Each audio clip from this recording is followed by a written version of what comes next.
Hello students, आपण photo electric effect नावाचा एक चॅप्टर चालू केला होता. त्या ठिकाणी फोटो इलेक्ट्रिक इफेक्टमध्ये आपण फोटो इलेक्ट्रिक इफेक्ट म्हणजे काय आणि त्याच्यावर होणारे वेगवेगळे इफेक्ट्स, इंटेन्सिटी आणि फ्रिक्वेन्सीचे हे आपण या ठिकाणी पाहिले. होऊ शकते कदाचित त्या ठिकाणी डिटेलमध्ये तुम्हाला समजण्यास कठीण झालं असेल, पण आता मात्र ते कठीण राहणार नाही, कारण या ठिकाणी आता समोरचं काम आईन्स्टाईननं फार सोपं करून दिलेलं आहे. Okay, most important equation in quantum physics is Einstein photo electric equation. खूप महत्त्वाचं आहे. ज्या प्रकारे आईन्स्टाईनचं E=mc², एनर्जी मास रिलेशन हे महत्त्वाचं इक्वेशन आहे, मोस्ट इम्पॉर्टंट आहे, त्याचप्रमाणे आईन्स्टाईनचं या ठिकाणी फोटो इलेक्ट्रिक इक्वेशन पण फार महत्त्वाचं आहे. तर आता आईन्स्टाईनने याला फार इझी केलं आणि आज फोटो इलेक्ट्रिक इफेक्ट म्हणजे नेमकं काय तुम्हाला डिटेलमध्ये समजून जाईल. या ठिकाणी इफेक्ट ऑफ फ्रिक्वेन्सी आपण पाहिलं होतं की kinetic energy of electron is depend upon frequency, current is depend upon intensity and not depend on frequency. Okay, kinetic energy is depend on frequency and not on intensity. Okay, and it is a instantaneous process. 3 affect म्हणजे परिणाम. Okay, 3 affects आपण पाहिले होते. कोणाकोणाचे? इंटेन्सिटीचे, फ्रिक्वेन्सीचे आणि no time lag, no time difference between incident of radiation incident होणे म्हणजे लाईट पडणे. ओके, आणि इलेक्ट्रॉन बाहेर निघणे. होऊ शकते थोडाफार विसर तुम्हाला सगळ्या गोष्टीचा पडला असेल, पण मागचे लेक्चर एकदा ऐका आणि नाही जरी ऐकले तर हे लेक्चर जरी आता ऐकलं तरी तुम्हाला समजेल. या ठिकाणी आईन्स्टाईनचं काय म्हणणं होतं आता हळूहळू घेण्याचा प्रयत्न करू, डिटेलमध्ये घेण्याचा प्रयत्न करू. तुम्हाला हे आजचं आज लगेच वाचायचं आहे. मी मराठीतून जरी शिकवत असलो तरी लिहिताना तुम्हाला इंग्लिशमध्ये लिहायचं आहे. ओके, शिकवत असताना या ठिकाणी तुम्हाला ज्या भाषेमध्ये समजेल त्या भाषेमध्ये मी शिकवण्याचा प्रयत्न करत आहे. ओके, कारण समजायला सोपं होईल. अभ्यास करत असताना तुम्हाला त्या भाषेमध्ये अभ्यास करायचा आहे की मार्क मिळण्यासही सोपं होईल. ओके, किंवा आपल्याला मांडणी करताना सोपं होईल, ती आहे इंग्लिश लँग्वेज. तुम्हाला काय करायचं आहे तर तुम्हाला त्या ठिकाणी पुस्तकातली एक लाईन 2-2, 4-4 वेळा वाचायची आहे. कोण्या आधारावर? ज्या आधारावर मी तुम्हाला समजावून सांगितलेलं आहे त्याचा अर्थ लावत स्वतःच्या नोट्स काढायच्या आहेत. किती तास अभ्यास केल्यानंतर समजेल? ओके, जेवढं जास्त अभ्यास करसाल तेवढं जास्त समजेल. कमी अभ्यास केला कमी समजेल, जास्त अभ्यास केला जास्त समजेल. अभ्यास करणे म्हणजे काय? शिक्षकांचं ऐकणे, पाहणे, समजून घेणे, परत ऐकणे, पाहणे, समजून घेणे, पुस्तकातून वाचणे, एका पुस्तकातून वाचल्यावर 2 पुस्तकातून वाचणे, सगळ्या गोष्टी एकत्र आपल्या मनानुसार मांडणे. अभ्यास सोपा होईल. तुम्हाला वेळ भरपूर आहे. आता 4 तासाच्या वर आपला क्लास होऊन नाही राहिला असं समजू. 1 तास मॅथ, 1 तास फिजिक्स, 1 तास केमिस्ट्री आणि 1 तास बायोलॉजी. 4 तासानंतर बाकीचे जे 12 तास येतं ते तुम्ही या ठिकाणी अभ्यास करण्यात घालवले पाहिजे. जे रोजचं रोज चालू आहे ते आणि मागचं जे झालेलं आहे ते रिव्हिजन करण्यामध्ये ते. Okay, Einstein photo electric equation. तर आईन्स्टाईनचं काय म्हणणं होतं? आईन्स्टाईनचं म्हणणं होतं की लाईटमध्ये या ठिकाणी कोणते पार्टिकल्स असतात तर ते असतात फोटॉन्स. खूप महत्त्वाचं. Okay, photons. लाईटमध्ये फोटॉन्स असतात कारण आपण या ठिकाणी लाईटचं पार्टिकल नेचर पाहून राहिलेलं आहे. फोटॉनजवळ काय असते तर त्याजवळ त्याची काय असते? एनर्जी असते. E=hν. मग आता हे फोटॉन कशावर जाऊन आदळणार? या ठिकाणी हे जे फोटॉन्स आहेत हे मेटलवर जाऊन आदळणार. हा आहे समजा लाईट सोर्स, याच्यावरून लाईट असा येणार आणि इकडे येऊन असा याच्यावर पडणार. ओके, लाईट पडला. ठीक आहे. फोटोसेन्सिटिव्ह मेटलच का घेतला? कारण त्याने लाईटला रिस्पॉन्ड केला पाहिजे. लाईटची एनर्जी त्याने घेऊन इलेक्ट्रॉन बाहेर टाकले पाहिजे, म्हणून फोटोसेन्सिटिव्ह मटेरियलच घेतला. ही सगळ्यात महत्त्वाची गोष्ट. मग आता आपण असं कन्सिडर करू की या मेटलच्या आतमध्ये हे जे मी काढून राहिलो हे दुसरं काहीच नाही, हे इलेक्ट्रॉन्स आहेत. ओके, आणि हे इलेक्ट्रॉन काय होऊन राहिलेले आहेत? कोणता इलेक्ट्रॉन इकडं चालला, कोणता इलेक्ट्रॉन इकडं चालला, कोणता इलेक्ट्रॉन इकडं चालला, कोणता इकडं चालला. ओके, सरफेसवर पण इलेक्ट्रॉन आहेत का? ओके, सरफेसवर पण इलेक्ट्रॉन आहेत, बट हे इलेक्ट्रॉन स्वतःहून बाहेर पडू शकत नाहीत. का? ते नंतर पाहू, त्याच्याशी काही घेणं नाही. मेटलमध्ये इलेक्ट्रॉन फ्री जरी असले तरी देखील ते स्वतःहून बाहेर पडू शकत नाहीत. त्याला एनर्जी द्यावं लागेल किंवा त्याला व्होल्टेज अप्लाय करावं लागेल किंवा त्याला हीट द्यावं लागेल. मग इलेक्ट्रॉन इमिट करण्याचे किती प्रक्रिया आहेत, किती अशा प्रक्रिया येतात, फेनॉमिनॉन आहेत, प्रोसेस आहेत की तुम्हाला माहीत आहे की आपण मेटलमध्ये, मेटलच का म्हणा लागलो कारण मेटलमध्येच फ्री इलेक्ट्रॉन असतात, त्यामुळे मेटलवरच बोलणार. सगळ्यात पहिला जो लेक्चर होता त्याच्यामध्ये मेटल काय आहे, मेटलॉइड काय आहे, नॉन मेटल काय आहे सगळं पाहिलं, कशामध्ये फ्री इलेक्ट्रॉन आहेत कशामध्ये नाहीत, कोण डोनर आहे कोण ॲक्सेप्टर आहे, कोण डोनर प्लस ॲक्सेप्टर दोन्ही आहे, ह्या सगळ्या गोष्टी आपण व्यवस्थित पाहिलेल्या आहेत. आता मात्र ते सगळा डिटेल स्टडी शांततेनं परत एकदा या लेक्चरमध्ये आपण करणार आहोत. ओके, मग आता काय झालं तर या ठिकाणी आम्ही म्हटलं की बुवा हे या ठिकाणी आता रँडमली इलेक्ट्रॉन कुणीकडेही मूव्ह होत आहेत मेटलमध्ये, हे अशा प्रकारे. ओके, मग ही झाली एक डायग्राम की जी आम्ही या ठिकाणी काढली. प्रत्येक इलेक्ट्रॉनला ॲरो दाखवण्याची गरज नाही, नंबर ऑफ इलेक्ट्रॉन असतात, इन्फायनाईट नंबर ऑफ इलेक्ट्रॉन असतात, मोजता येणार नाहीत असे एवढे इलेक्ट्रॉन असतात. ओके बरं ठीक आहे. मग आता काय झालं, याच्यावर लाईट पडला. लाईट पडल्यानंतर आईन्स्टाईनचं म्हणणं असं होतं की बा तुम्ही जे अगोदर म्हटले की इन्स्टंटेनियस प्रोसेस आहे, पहिले त्याच्यावर बोलणार आम्ही. आता तुम्ही जे या ठिकाणी कॅरेक्टरिस्टिक सांगितलं होतं की कॅरेक्टरिस्टिक म्हणजे वैशिष्ट्य, photo electric effect is an instantaneous process, म्हणजे त्वरित लगेच होते. म्हणजे काय होते, जसा फोटॉन पडला तसाच फोटो इलेक्ट्रिक इफेक्ट होतो. म्हणजे काय, फोटो इलेक्ट्रॉन बाहेर पडतो. लाईट पडला की फोटो इलेक्ट्रॉन बाहेर पडतो. म्हणजे असं होत नाही लाईट पडला रे भाऊ मग 2 घंट्यानं आता तुम्हाला आता या ठिकाणी इलेक्ट्रॉन बाहेर पडलं, असं होणार नाही. त्याला इन्स्टंटेनियस प्रोसेस म्हणता येत नाही. इन्स्टंटेनियस प्रोसेस म्हणजे काय, इन्स्टंट लगेच त्वरित होणारी प्रोसेस. कोणती प्रोसेस त्वरित होणारी आहे, फोटो इलेक्ट्रिक इफेक्ट ही त्वरित इन्स्टंट होणारी प्रोसेस आहे. का, तर आईन्स्टाईन काय म्हणतो, when the photons from the light incident on the photosensitive material, जेव्हा फोटॉन लाईटमधले इन्सिडंट होतात on photosensitive material, then there is collision म्हणजे आदळणे एकमेकावर. There is collision between photon and electron. Electron आणि फोटॉनमध्ये काय होते, कोलिजन होते. As soon as collision is done, जसं कोलिजन होते, ओके, जसं कोलिजन घडलं, entire energy of photon gets transferred, फोटॉनची सगळीच्या सगळी energy gets transferred to the electron. As soon as photon is incident on electron, जसा इलेक्ट्रॉनवर फोटॉन पडला, इलेक्ट्रॉन ॲब्झॉर्ब करते, electron absorbs all or entire energy of the photon. म्हणजे आता फोटॉनची सगळीच्या सगळी एनर्जी कोणाजवळ आली, या ठिकाणी इलेक्ट्रॉन जवळ आली. शांततेने एका गोष्टीवर बोलू आता आपण. ओके, मग याच याच्यावर पडेल का, नाही, तो लाईट आतल्या याच्यावर पण पडेल. लाईट पडला, लाईट एनर्जी ही कोण्याही इलेक्ट्रॉनवर पडू शकते, आपण असं कन्सिडर करू. आपण घेतलेला मेटल एवढा जाडा आहे का, नाही, तो खूप फार पतला आहे, फार थिन आहे. हे एवढं कशासाठी काढलं, तुम्हाला दिसण्यासाठी काढलं.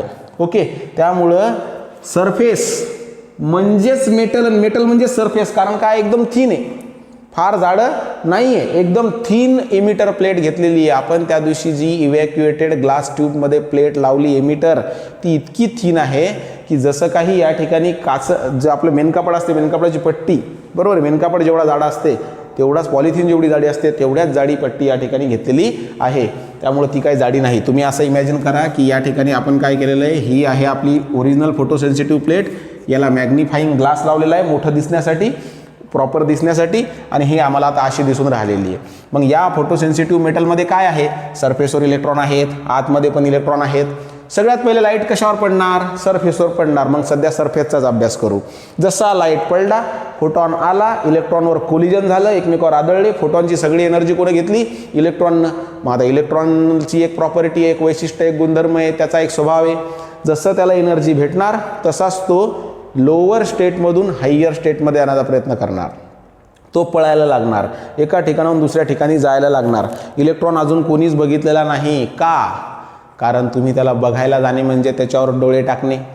त्याच्यावर डोळे टाकणे म्हणजेच काय करणे, इकडून आलेलं लाईट त्याच्यावर पडणे. डोळे आपण पाहतो म्हणजे काय, कोणती वस्तू आपल्याला दिसते तुम्हाला माहिती आहे का, मला हा चॉक पाहायचा आहे, मला हा दिसतो आहे. का, कारण माझ्यावर सूर्याचा लाईट, सनलाईट किंवा जोही लाईट अवेलेबल आहे तो आला, माझ्या डोळ्यावर पडला, डोळ्यावरून रिफ्लेक्शन या ऑब्जेक्टवर झालं. जी कोणते ऑब्जेक्ट मला पाहायचे असेल, कोणतीही ऑब्जेक्ट जी मला दिसते, लाईट आला, डोळ्यावर पडला, डोळ्यावरून रिफ्लेक्शन चॉकवर झालं, चॉकवरचं रिफ्लेक्शन परत माझ्या डोळ्यात झालं, आणि ती इमेज माझ्या डोळ्यात तयार झाली. म्हणजे 3 गोष्टी घडल्या.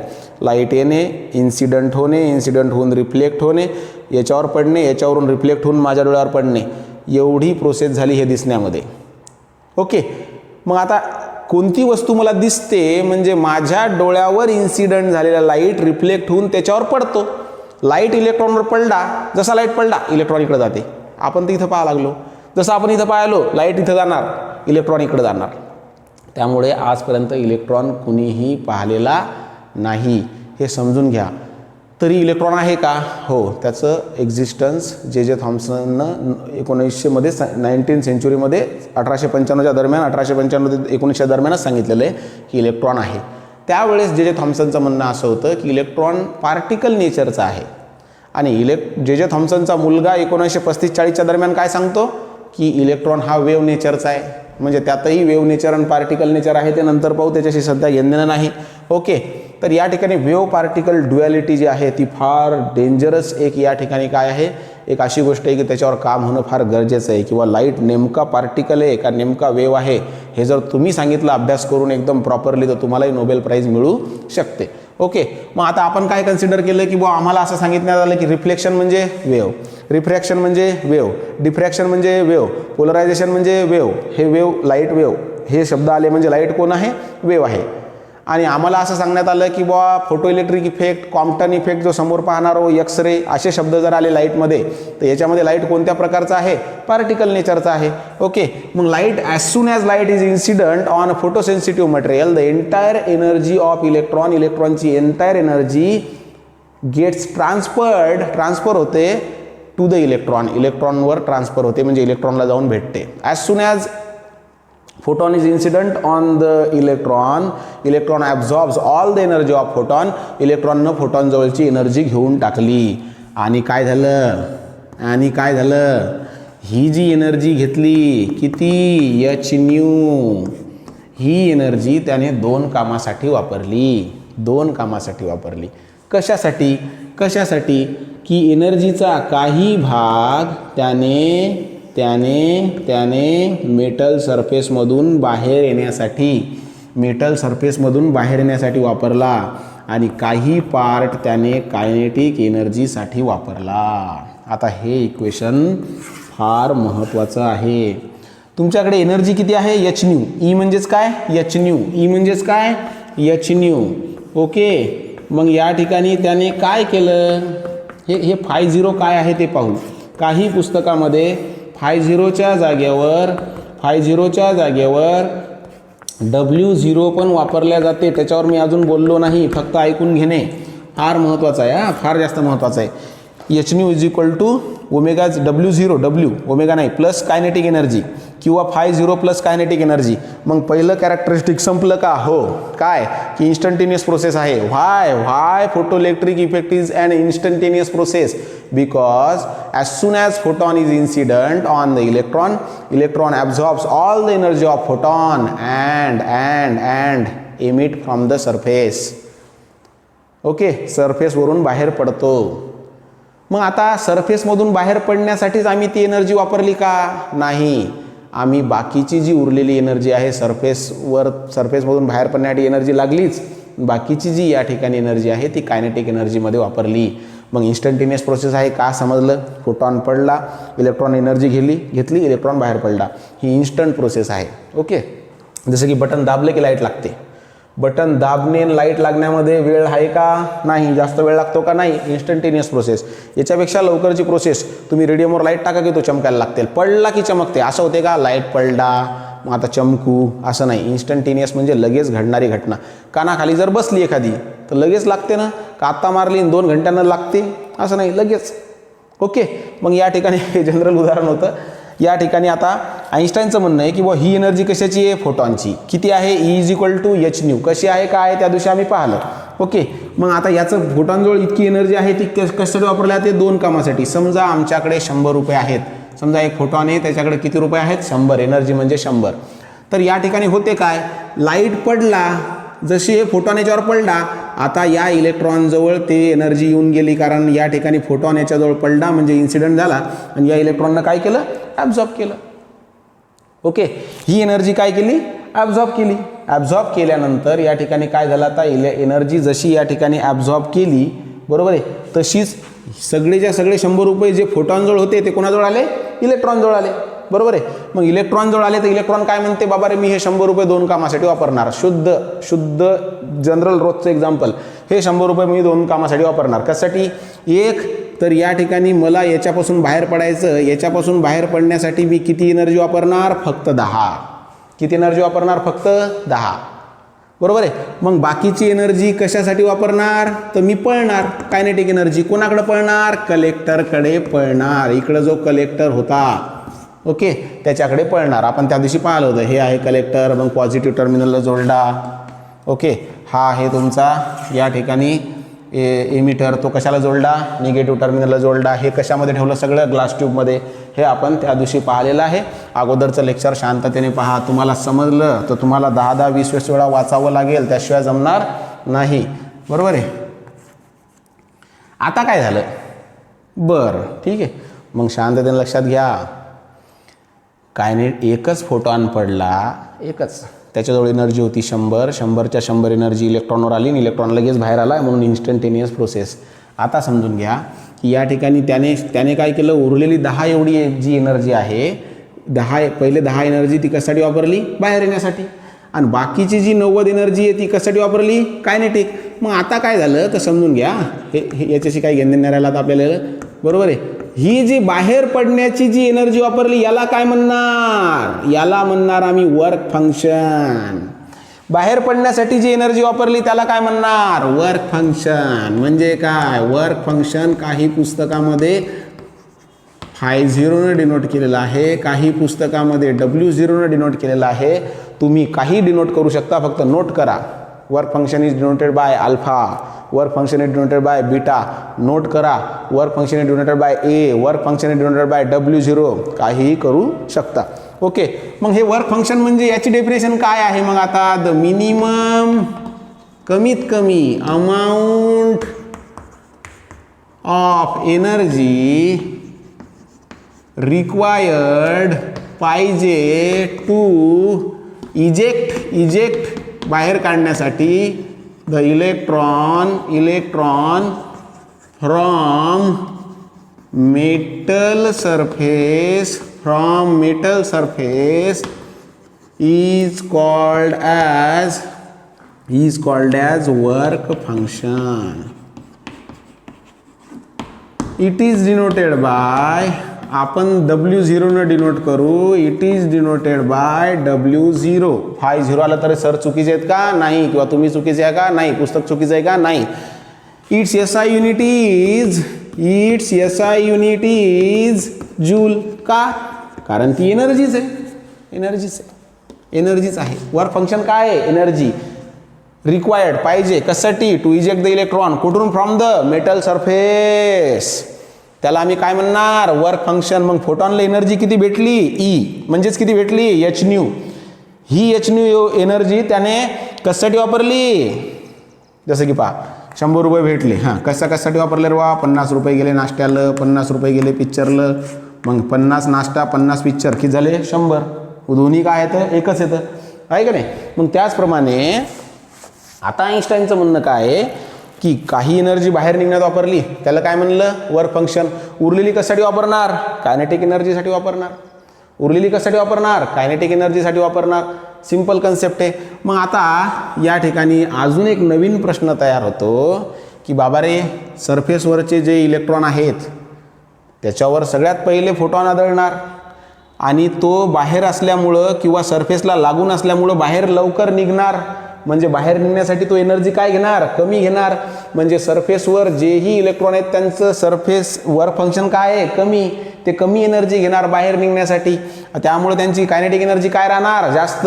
समजा आता असं कन्सिडर करा की electrons are situated at different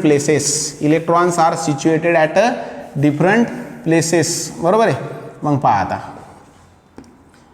आम्ही जो लाईट आदळून राहिलो त्याची एनर्जी किती आहे, त्याची फ्रिक्वेन्सी किती आहे, 100. म्हणजे एनर्जी किती आहे, 100. मग सरफेसवर जो होता त्यानं 10 वापरली वर्क फंक्शनमध्ये, म्हणजे W0 किंवा φ0, आणि बाकीची 90 कशात गेली, कायनेटिक एनर्जी. हे समजलं म्हणजे चॅप्टर संपला. सगळं समजायला लागते. एक चॅप्टर जर इमानदारीने समजला की सगळं काही समजायला लागते. फक्त तुम्ही इमानदारीने लक्ष द्या. एक चॅप्टर इमानदारीनं करा, बाकीचे सगळे चॅप्टर समजायला लागतात. बुद्धी ऑटोमॅटिक प्रकट होते. झालं. बरं, मग काही इलेक्ट्रॉन मागं असतील, सरफेसवर नसतील, मग त्यांचं काय, त्यांच्यावर लाईट पडणार का? हो. मग बाहेर निघण्यासाठी पोझिशन आतमध्ये आहे. मग बाहेर निघण्यासाठी याला लागली 10 एनर्जी, याला किती लागणार 20, because it is in a deeper side, आतल्या साईडमध्ये आहे. मग याची कायनेटिक एनर्जी किती राहणार 80. 20 is use to eject from the surface, 20 is use to emit from the surface. Okay, सरफेसच्या बाहेर पडण्यासाठी, सरफेसमधून बाहेर जाण्यासाठी 20 वापरली. मग उरलेली कशात गेली, कायनेटिक एनर्जी. एखादा इलेक्ट्रॉन इथे असणार मागं अजून, मग आता हा किती वापरणार बाहेर निघण्यासाठी 30. मग कायनेटिक एनर्जी किती राहणार 70. एखादा इलेक्ट्रॉन इकडं आहे. ओके, मग हा किती घेणार, हा बाहेर निघण्यासाठी घेणार 40 आणि कायनेटिक एनर्जी किती 60. समजा एखादा इलेक्ट्रॉन इकडं आहे, बाहेर निघण्यासाठी याला किती लागणार, याला लागणार बाहेर निघण्यासाठी 70 समजा, आणि याची कायनेटिक एनर्जी किती 30. तर प्रत्येकाचं वर्क फंक्शन वेगळं आहे का? प्रत्येक इलेक्ट्रॉनला बाहेर निघण्यासाठी सारखीच एनर्जी लागायली का? नाही, याला लागली, याचं वर्क फंक्शन 10 या इलेक्ट्रॉनचं, because it is at the surface. याचं 20, कारण हा डीपर आहे सरफेसपेक्षा. याला 30 लागले बाहेर निघायला, हा डीपर आहे. हा 40 लागले याला, या इलेक्ट्रॉनला बाहेर निघायला इथपर्यंत, बाहेर म्हणजे सरफेसच्या बाहेर यायला इथपर्यंत किती लागले 40. उरली किती 60. तो काय करेल 60 एवढी एनर्जी कायनेटिकमध्ये कन्वर्ट करून टाकल. आता काय झालं की या ठिकाणी इथला जर असेल म्हणजे शेवटचा इलेक्ट्रॉन समजा बिलकुल इथला, याला किती लागले 70 बाहेर निघायला लागले, आणि 30 काय आहे एनर्जी. मग आता समजलं का की जसा फोटॉन पडला इलेक्ट्रॉनवर, त्याने एनर्जी घेतली आणि तो काय करणार, आता तुम्हाला माहिती आहे एनर्जी एका प्रकारातून दुसऱ्या प्रकारात ट्रान्सफर होते. जसा इलेक्ट्रॉनवर फोटॉन पडला, फोटॉनची सगळी एनर्जी आता इलेक्ट्रॉन दुसऱ्या कामासाठी वापरल. जसं तुमच्याकडे 100 रुपये आले, तुम्ही काय करता दुसऱ्या कामासाठी लगेच वापरता. त्याच प्रकारे इथं काय होणार, तेच होणार. मग आता ते इलेक्ट्रॉन कशासाठी वापरणार, काही बाहेर निघण्यासाठी. बाहेर निघण्यासाठी जी वापरल्या त्याला काय नाव दिलं का तुम्ही? यस, काय नाव दिलं, वर्क फंक्शन. पाठ करावं लागेल डेफिनेशन. पाठ करायची गरज आहे का? वर्क फंक्शन म्हणजे सरांनी सांगितलं बाबा आम्हाला बाहेर निघण्यासाठी लागणारी जी एनर्जी असते त्या एनर्जीला आम्ही काय म्हणणार, work function. The minimum amount of energy required म्हणजे पाहिजे टू इजेक्ट द इलेक्ट्रॉन. कुठून निघा लागला, from the metal surface. Is called as आम्ही त्याला काय म्हटलं, वर्क फंक्शन. वर्क फंक्शनची युनिट काय राहणार, एनर्जीचं युनिट काय असते, जूल असते. त्यामुळं त्या ठिकाणी त्याचंही युनिट काय राहणार, तेच राहणार. ओके, मग आता आम्हाला हे तर कळालं. मग व्हाय कायनेटिक एनर्जी, हे बा वर्क फंक्शन वेगळं आहे का? Yes, because why work function of every electron is different, because the position of every electron is what, different. So work function is depend upon position of electron. हे झालं एक. झालं. दुसरी गोष्ट या ठिकाणी कायनेटिक एनर्जी पण डिफरंट आहे का? यस, कायनेटिक एनर्जी पण डिफरंट आहे का?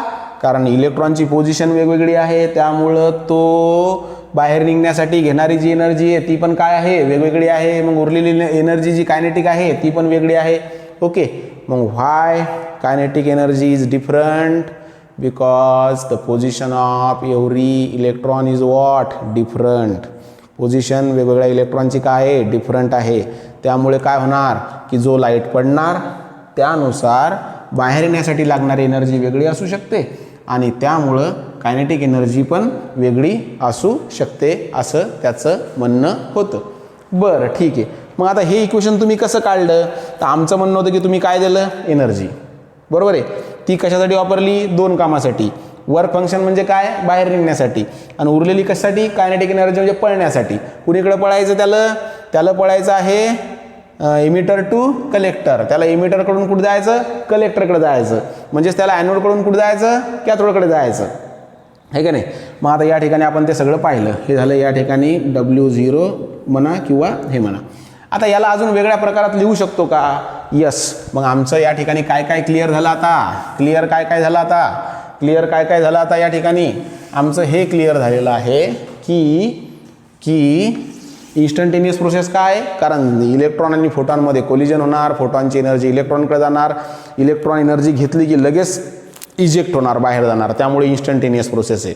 जसं पडलं फोटॉन तशीच एनर्जी घेऊन वापस जाणार, तसाच बाहेर निघणार मेटलच्या. झालं clear?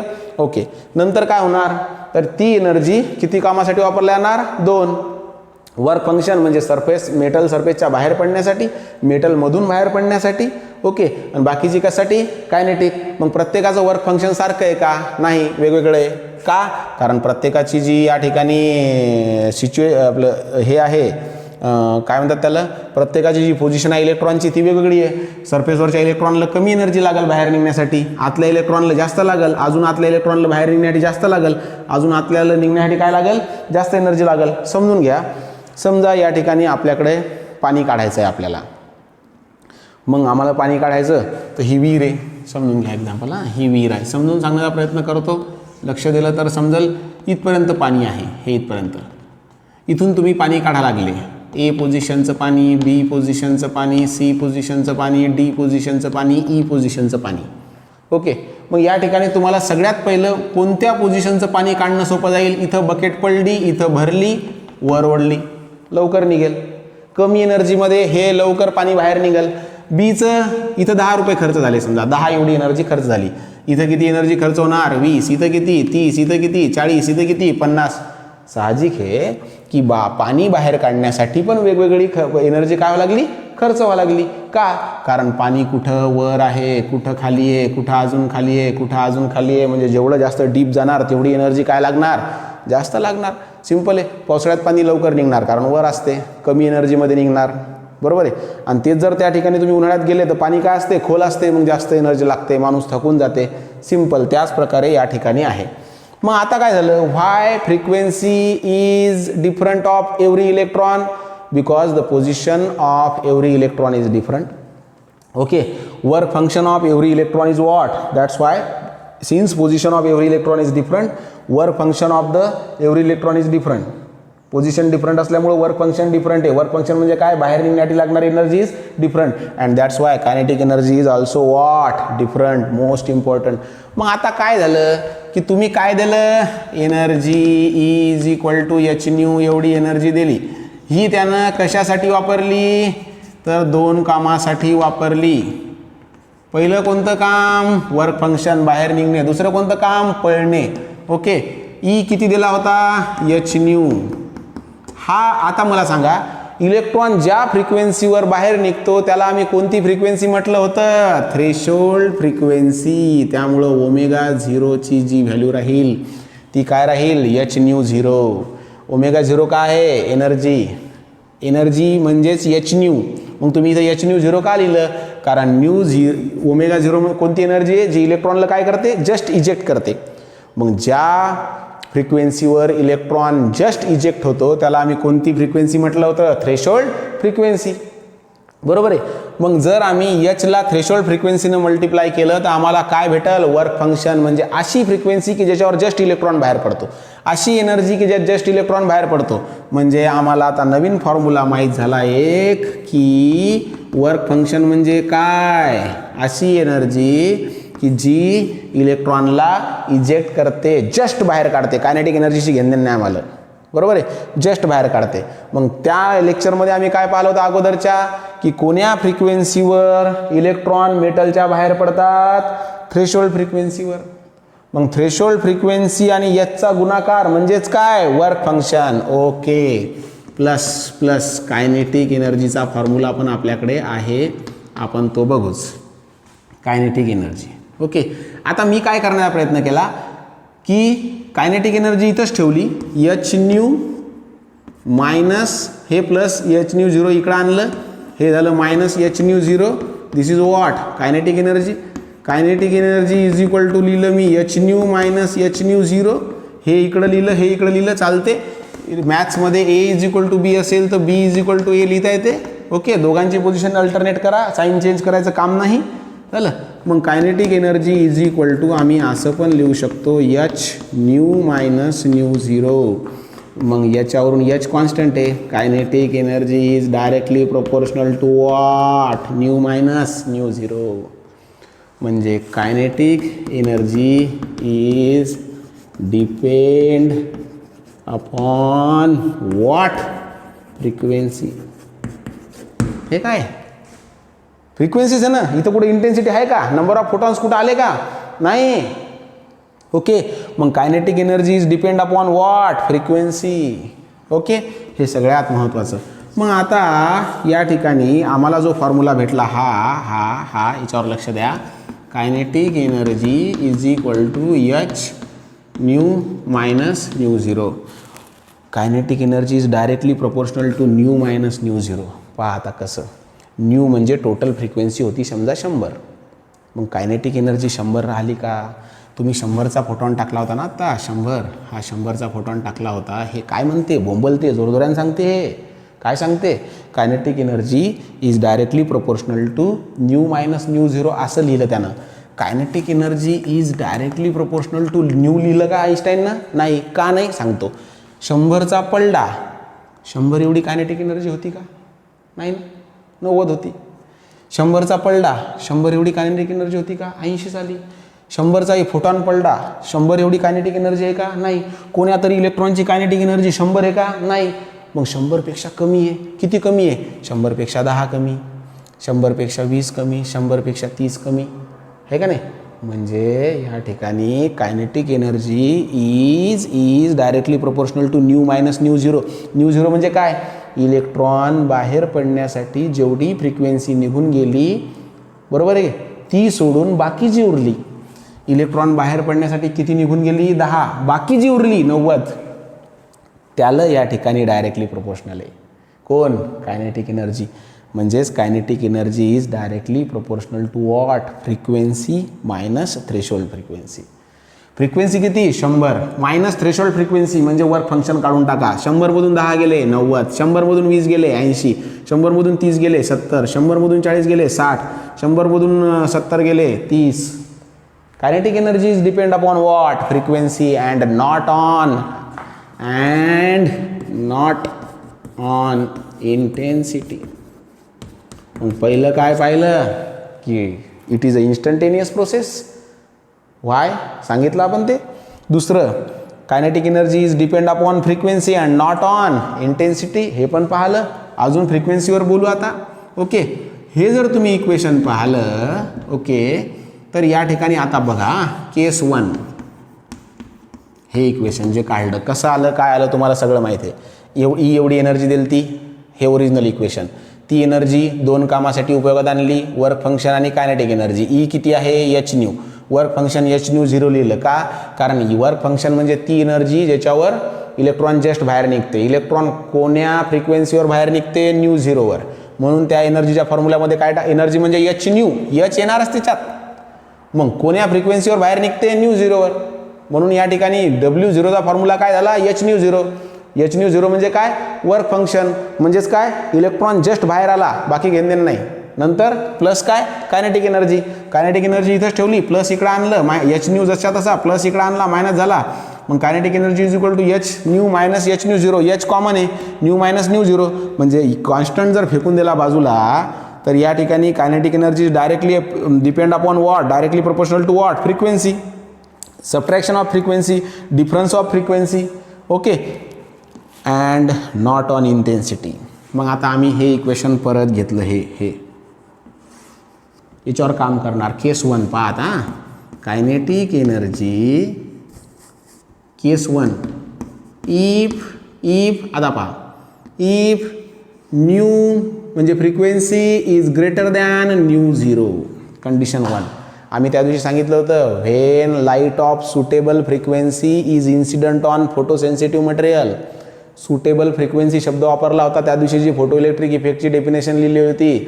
When light of particular frequency is incident, किंवा when light of suitable frequency is incident कशावर, on a photosensitive material, then only photo electrons are emitted, photo electrons are ejected from the photosensitive material. आम्ही बोललो होतो, शांततेनं ऐका, बरोबर आहे. मग सुटेबल फ्रिक्वेन्सीचा अर्थ काय सांगितला होता की frequency should be greater than or equal to threshold frequency असं सांगितलं होतं आम्ही, बरोबर आहे. मग frequency should be greater than or equal to threshold frequency असेल तरच आमचा त्या ठिकाणी काय होईल, इलेक्ट्रॉन बाहेर निघणं सुरू होईल, अन्यथा होईल का नाही. थ्रेशोल्ड फ्रिक्वेन्सीपेक्षा काय पाहिजे, जास्त पास झाले तरच समोरच्या वर्गात जाता येईल. 40 म्हणजे थ्रेशोल्ड, 40 मार्क असले तरच 8वीतून 9वीत जाता येईल, 9वीतून 10वीत जाता येईल, 10वीतून 11वीत जाता येईल. 40 काय झाले थ्रेशोल्ड, 40पेक्षा कमी असतील 39 तर जाता येईल का समोर, नाही. थ्रेशोल्डवर बोललो आम्ही. मग आता काय झालं की आम्ही असं कन्सिडर केलं या ठिकाणी की आम्ही जे लाईट टाकला त्याची फ्रिक्वेन्सी ग्रेटर आहे, ग्रेटर इक्वल टू पण नाही, ग्रेटर म्हणजे जास्त, कशापेक्षा, थ्रेशोल्डपेक्षा. थ्रेशोल्ड 40 असेल तर आम्ही किती टाकला, 41. थ्रेशोल्ड जर 40 असेल तर आम्ही टाकला 42 म्हणजे जास्त. फ्रिक्वेन्सी कशी टाकली, जास्त, कशापेक्षा, थ्रेशोल्डपेक्षा. ओके. मग मला सांगा आता समजा ही संख्या मोठी आहे, ही संख्या लहान आहे, समजा ही 10 आहे, 10पेक्षा ही काय 9 आहे, कमी नाही. ओके. मग असं कन्सिडर करा की या केसमध्ये ही संख्या मोठी म्हणजे पॉझिटिव्ह नंबर मोठा, निगेटिव्ह नंबर काय आहे, छोटा. मग 1 number positive 1 number negative, frequency मोठी हे लहान, 1 positive 1 negative, sign of what, big number. म्हणजे kinetic energy then kinetic energy काय येणार, पॉझिटिव्ह येणार. आमचं उत्तर पॉझिटिव्ह येणार. आता समजते कसं. केस 2, if nu is equal to nu 0, तिन्ही केस लिहून दाखवतो म्हणजे तुम्हाला कळेल.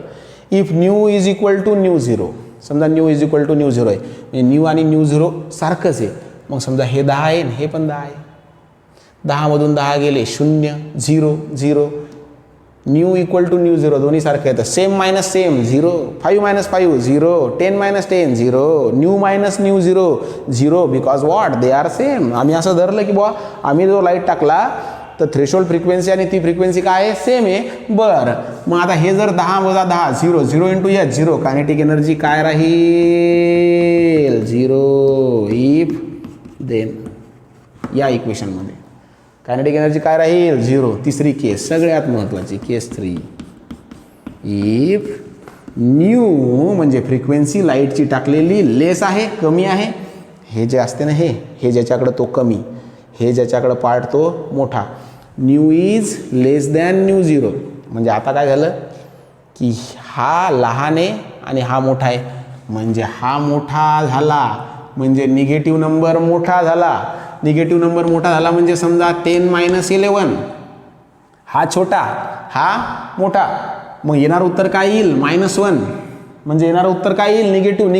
If there is one positive number and another negative number and negative number is greater then answer is what, negative. 1 positive 1 negative, negative is greater, answer is what, -1 positive 1 negative. okay, then what, negative number मोठा असल्यामुळं आमचं उत्तर negative येणार. Kinetic energy is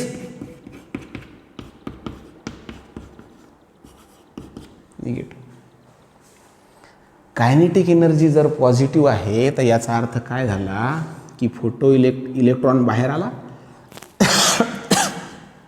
electron बाहेर आला, बरोबर आहे.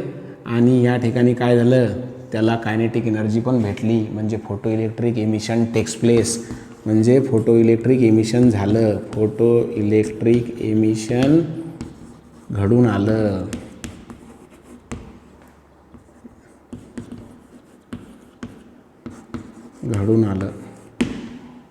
With kinetic energy, आणि त्याला कायनेटिक एनर्जी पण भेटली, पळायला लागला तो. आता समजा एक इलेक्ट्रॉन इथं आहे, एक इलेक्ट्रॉन समजायचं हा शेवटवर आहे आणि याला बाहेर येण्यासाठी 100 एवढी एनर्जी लागली बाहेर, बरोबर आहे. कायनेटिक एनर्जी काय राहील 0. बाहेर यायला 100 एवढी एनर्जी लागली, कायनेटिक एनर्जी काय राहणार आहे 0. मग जर समजा threshold frequency is equal to frequency असेल, म्हणजे आपण टाकलेली फ्रिक्वेन्सी आणि बाहेर निघण्यासाठी लागणारी फ्रिक्वेन्सी, या इलेक्ट्रॉनची बाहेर निघण्यासाठी लागणारी फ्रिक्वेन्सी किती, हा कन्सेप्ट नाही कळाला की उद्या काहीच कळत नाही रे बाबा. समजून घ्या. वाचा लागेल 10-20 वेळा, परत परत लेक्चर ऐका लागेल, त्याच्यावर विचार करावा लागेल. मास्तर बोलला म्हणजे समजलं का? नाही.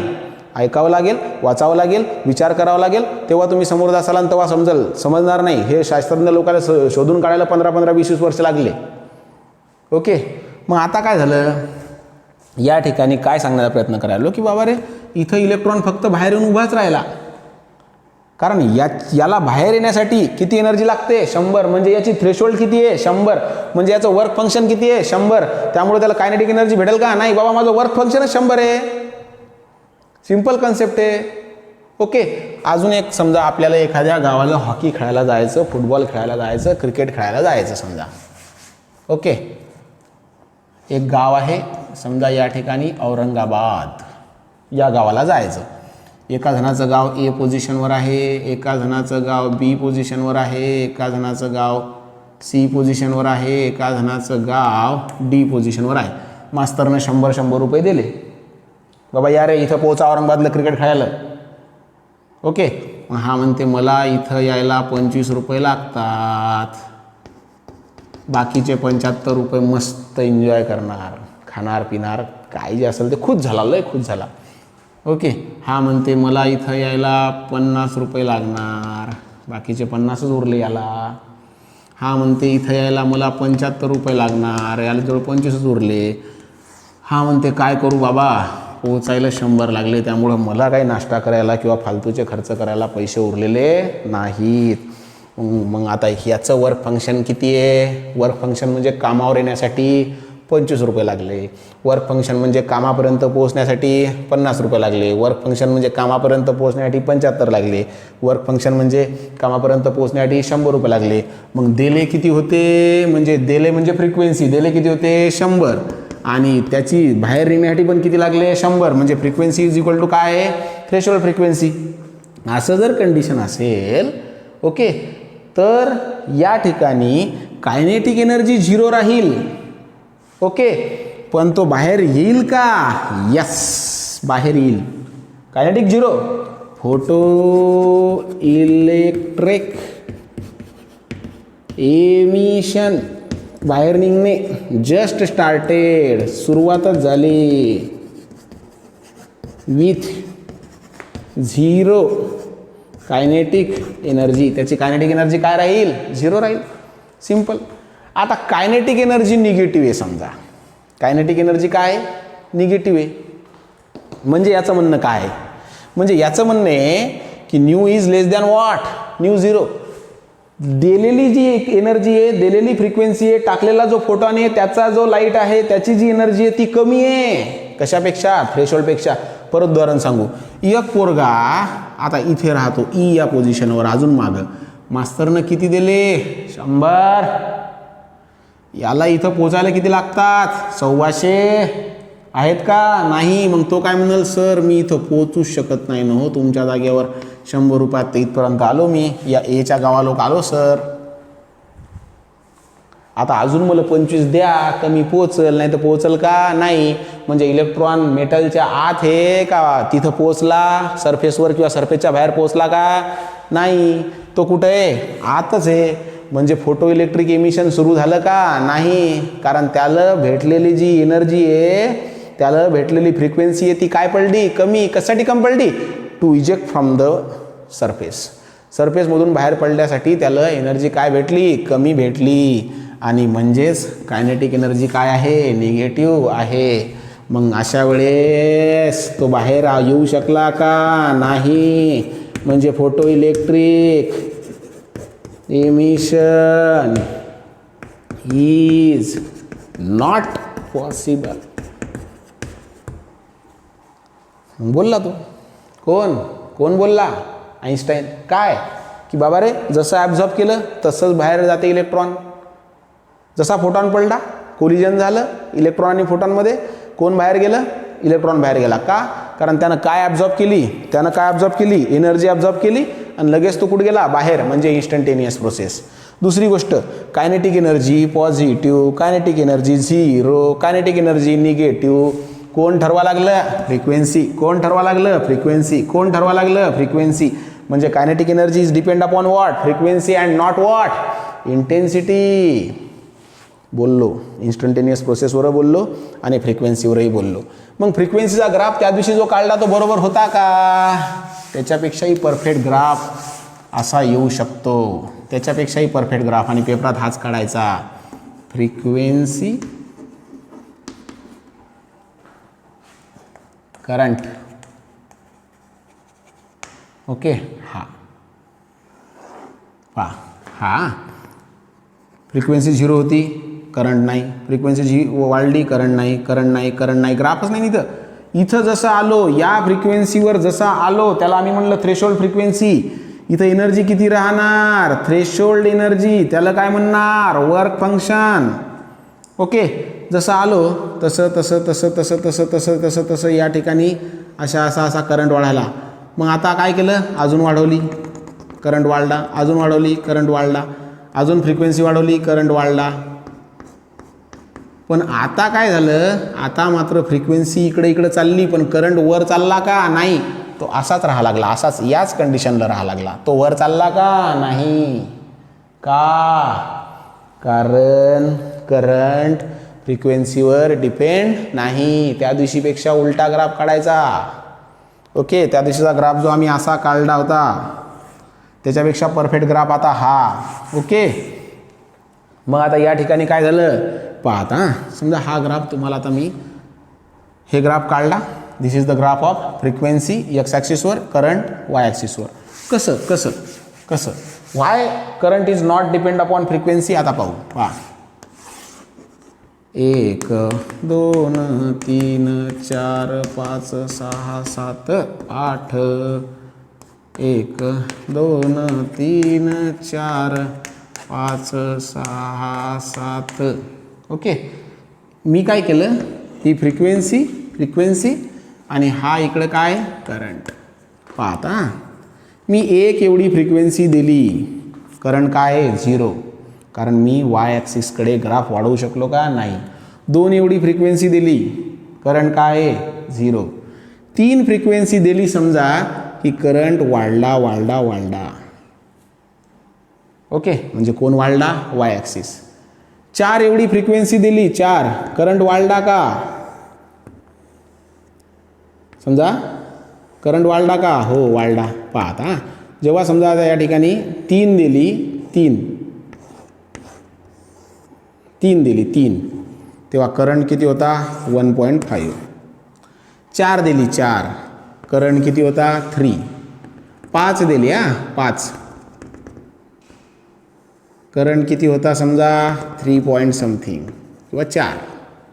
आता मी काय केलं? 5 दिली ना, आता दिली 6 दिली, करंट किती झाला? 4 समजा, 4, हा 3 पॉइंट समथिंग 4. आता दिली 7, करंट किती आहे? 4च आहे. 8 दिला, फ्रिक्वेन्सी वाढवली, करंट किती आहे? 4च आहे. अजून वाढवली फ्रिक्वेन्सी, समजा 9 केली, तरी या ठिकाणी करंट किती आहे? 4च आहे. 8 दिली तरी 4, 7 दिली तरी करंट 4. फ्रिक्वेन्सी वाढवा लागलो तर करंट वाढायला पाहिजे ना, एनर्जी वाढवायला ना. 6 दिली तरी 4, 5 दिली तरी 4च्या जवळपासच. म्हणजे 5 ते 8 पर्यंत फ्रिक्वेन्सी वाढवली तर करंट वाढायला पाहिजे होता. मग पाहता, आडवा वाढायला म्हणजे कोणता ॲक्सिस वाढायला? X axis. आडवा वाढायला म्हणजे कोणता वाढा लागला? एक्स ॲक्सिस वाढा लागला. बरोबर आहे. मग एक्स ॲक्सिस वाढा लागला म्हणजे काय वाढायला? फ्रिक्वेन्सी. उभा वाढा लागला का? उभा असा वर चढायला का? जसा पाहता इथं वर चढला, हे का नाही? तसा वाढायला का? नाही. म्हणजे काही वेळापर्यंत फ्रिक्वेन्सी वाढवली तर करंट वाढला, काही वेळानंतर मात्र तो आता वाढून राहा लागला का? किती फ्रिक्वेन्सी वाढायला का? नाही. मग या ग्राफच्या अभ्यासावरून आम्हाला समजलं की current is not depend on frequency. Current is not depend upon what? Frequency. समजून घ्या लागल, ऐका लागल शांततेनं. दुसरीकडे लक्ष असलं, घरी बसले, इकडे लक्ष तिकडे लक्ष, व्हॉट्सअपचं फेसबुकचं नोटिफिकेशन आलं की त्यात घुसले, समजणार नाही ते का? कारण एका लेवलपर्यंत वाढला, मग एका लेवलला का वाढला ते सांगा मला. आता ते सांगतो उद्या. तुमचं म्हणणं आहे ना फ्रिक्वेन्सीवर आधारित नाही, मग फ्रिक्वेन्सी वाढवली तर इथपर्यंत करंट का वाढला? 3 असताना लगेच 2 असताना 2.99 असताना 0 होता, पण 3 असताना लगेच 1.5 झाला, 4 असताना लगेच 3 वाढला, 1.5चा 3 झाला, त्यानंतर 5 असताना 4 झाला, मग 4 वर गेला कसं काय? करंट वाढला कसं काय? तुम्ही फ्रिक्वेन्सी वाढवली तर करंट वाढला कसं काय? त्याच्यावर 100% उद्या बोलू का वाढला. 100% सांगतो उद्या का वाढला ते, म्हणजे नेक्स्ट लेक्चरला सांगतो का वाढला ते, बरोबर आहे. पण वाढला तिथपर्यंत काय वाटलं? इथपर्यंत आमचा गैरसमज काय झाला की current is depend upon what? Frequency, कारण तो वाढत होता. पण नंतर 5 ते 8 पर्यंत जेव्हा अजून फ्रिक्वेन्सी वाढवली, करंट किती राहिला? 4च. ग्राफ समजते का 10व्या वर्गातला? ओके. मग या ठिकाणी काय झालं? Current is not depend upon frequency. इथपर्यंत वाटते ना, सुरुवातीला वाटते, सुरुवातीला गैरसमज होतात, नंतर ते क्लिअर होते. ओके. मग आता आम्हाला काय काय कळालं? इन्स्टंटेनियस प्रोसेस आहे, kinetic energy is depend upon frequency and not intensity. Current is not depend upon frequency. हे ग्राफ समजून घ्या, हे लिहून घ्यायचं, काढायचं रफमध्ये व्यवस्थित. ओके. आणि पुस्तकातला जो ग्राफ आहे समजा याच्यामध्ये डायरेक्ट पेपरमध्ये तो असा काढायचा बस. फ्रिक्वेन्सी एक्स ॲक्सिसवर जे बदलते ते करंट. ओके. ज्याच्यावर डिपेंड आहे तो वाय ॲक्सिसवर. कोणावर डिपेंड आहे? फ्रिक्वेन्सीवर करंट डिपेंड आहे असं दाखवण्यात आलं, म्हणून तो वाय ॲक्सिसवर. आणि जो व्हेरिएबल आहे, जो बदलणार आहे, तो कोण आहे? फ्रिक्वेन्सी, म्हणून तो एक्स ॲक्सिसवर. Okay. Dependent is on Y axis, independent on X axis. Frequency करंटवर डिपेंड नाही आहे, करंट फ्रिक्वेन्सीवर डिपेंड आहे काही काळापुरता, म्हणून. ओके. मग या ठिकाणी आता आम्हाला कळालं. मग आता आईन्स्टाईनला प्रश्न विचारला गेला का हो तुमचं म्हणणं आहे kinetic energy is depend upon frequency and not intensity. Okay. तुमचं म्हणणं हे होतं इन्स्टंटेनियस, मान्य केलं. तुमचं म्हणणं आहे current is not depend upon frequency, चालते. मग आता प्रश्न त्याला विचारला गेला, सगळं लिहून घ्यायचं बरं का व्यवस्थित, पॉज करून, पॉज व्हिडिओ. मग आता आईन्स्टाईनला प्रश्न विचारण्यात आला का हो मग कशावर डिपेंड आहे करंट? मग त्यानं एक नवीन सिद्धांत मांडला की light means by photon. 1 photon can eject only 1 electron. त्याचं म्हणणं होतं की एक फोटॉन पडला, that 1 photon can eject only 1 electron. That photon can collide with only 1 electron. That photon can eject only with 1 electron. आता समजून घ्या. समजा हा आहे तो फोटोसेन्सिटिव्ह मेटल, इकडून आला फोटॉन, जसा फोटॉन पडला तसा हा घेणार आणि कुठं जाणार? समोर. लाईट इथं पडा लागला, पडला की समोर गेला. डबल याच्यावर लाईट पडणार का? नाही. त्यामुळे एक फोटॉन एकाच इलेक्ट्रॉनवर पडणार, तो भेटला की लगेच इलेक्ट्रॉन गायब होणार. त्यामुळे इथं येणारा जो लाईट आहे तो दुसरा फोटॉन याच इलेक्ट्रॉनवर पडणार का? नाही, तो दुसरीकडे पडणार, दुसऱ्या याच्यावर पडणार, म्हणजे दुसऱ्या इलेक्ट्रॉनवर पडणार, तो त्याच्यावरच पडणार का? नाही. सिंपल कन्सेप्ट आहे की बाबा रे एक इलेक्ट्रॉन इथं आहे, फोटॉन तर नंबर ऑफ या लागले, पहा फोटॉन नंबर ऑफ यायले लाईटमधून. हे फोटॉन समजा एक फोटॉन आला, दुसरा, तिसरा, आणि हे या इलेक्ट्रॉनवर येऊन आता आदळणार. पहिला इलेक्ट्रॉन आदळला, किती एनर्जी आहे? 100. की तो काय करणार? असा इकडे पळणार, 40 बाहेर निघण्यासाठी 60 कायनेटिक एनर्जीमध्ये गेली. मग आता इथे इलेक्ट्रॉन आहे का? हा फोटॉन पडला, एनर्जी घेतली, इलेक्ट्रॉन इथं आला आणि हा फोटॉन पडला. दुसरा फोटॉन इथं येऊस्तोवर इथं इलेक्ट्रॉन राहिला का? नाही. त्यामुळं 2 फोटॉन ॲट ए टाईम एका इलेक्ट्रॉनवर पडणार का? नाही. बरोबर आहे. मग आता आम्हाला असं लक्षात आलं की एक फोटॉन पडला, एक इलेक्ट्रॉन बाहेर. 2 फोटॉन पडला, 2 इलेक्ट्रॉन बाहेर. n number of electron photon पडले, n नंबर ऑफ इलेक्ट्रॉन बाहेर. मग नंबर ऑफ फोटॉनला तुम्ही त्या दिवशी काय म्हटलं? नंबर ऑफ फोटॉन्सला तुम्ही काय म्हटलं? Intensity means what? Number of photons. मग इंटेन्सिटी जर जास्त तर नंबर ऑफ फोटॉन्स जास्त. नंबर ऑफ फोटॉन जास्त म्हणजे इलेक्ट्रॉन आणि फोटॉनची कोलिजन जास्त. नंबर ऑफ फोटॉन 5 आले, 5 इलेक्ट्रॉन सोबत कोलिजन, 5 इलेक्ट्रॉन बाहेर. नंबर ऑफ फोटॉन 20 आले, 20 इलेक्ट्रॉन सोबत कोलिजन, 20 इलेक्ट्रॉन एनर्जी अब्झॉर्ब करणार, 20 इलेक्ट्रॉन बाहेर पडणार. ओके. 50 आले, 100 फोटॉन आले, 100 वर आदळणार, 100 बाहेर पडणार. म्हणजे या ठिकाणी किती इलेक्ट्रॉन बाहेर पडणार हे इंटेन्सिटीवर आधारित आहे. मग या ठिकाणी किती इलेक्ट्रॉन म्हणजेच काय, करंट. नंबर ऑफ इलेक्ट्रॉन म्हणजेच काय, current. The flow of rate of flow of charges म्हणजेच काय, current. Current is depend on what intensity म्हणजे नंबर ऑफ फोटॉन्सवर आधारित आहे, अँड नॉट ऑन फ्रिक्वेन्सी. सगळे वाक्य व्यवस्थित लिहून घ्यायला लागतात हे. मग याचा ग्राफ कसा, तर याचा ग्राफ असा, डायरेक्टली प्रोपोर्शनलचा graph. Current is directly proportional to intensity. Directly प्रोपोर्शनलचा ग्राफ आपण 10व्या वर्गातच पाहिलेला आहे. तो असा असतो. असाच का असतो, इथे काय आहे, इंटेन्सिटी. इथे काय आहे, करंट. आय म्हणजे करंट. ओके. मग पहा आता, समजा हा होता 1 2 3 4 5. ओके. हा किती होता, 1 2 3 4 5. मग पहा, जेव्हा इंटेन्सिटी 1 होती, करंट किती होता, 1. जेव्हा इंटेन्सिटी 2 झाली, असा इथून वाढवायचा, असा इथून टाकायचा आडवा, बरोबर आहे, तेव्हा करंट किती झाला, 2. जेव्हा इंटेन्सिटी 3 होती किंवा 3 होती समजा, बरोबर आहे, करंट किती झाला समजा 4. हे ग्राफवर सोडून द्या, हे इकडे हे, बरोबर आहे. जेव्हा हे 4 झालं तेव्हा या ठिकाणी हे किती झालं, एवढं झालं. म्हणजे सांगण्यास प्रकार, 1 झाला की हा वाढला, 2 झाला की हा दुप्पट झाला, 3 झाले की हा वाढला, 4 झाले की अजून वाढला, 5 झाले की अजून वाढला. डायरेक्टली प्रोपोर्शनल म्हणजे जेवढी इंटेन्सिटी वाढणार तेवढाच जास्त काय वाढणार, करंट वाढणार. त्यामुळे आता 2 ग्राफ आमचे फिक्स झाले. फ्रिक्वेन्सी,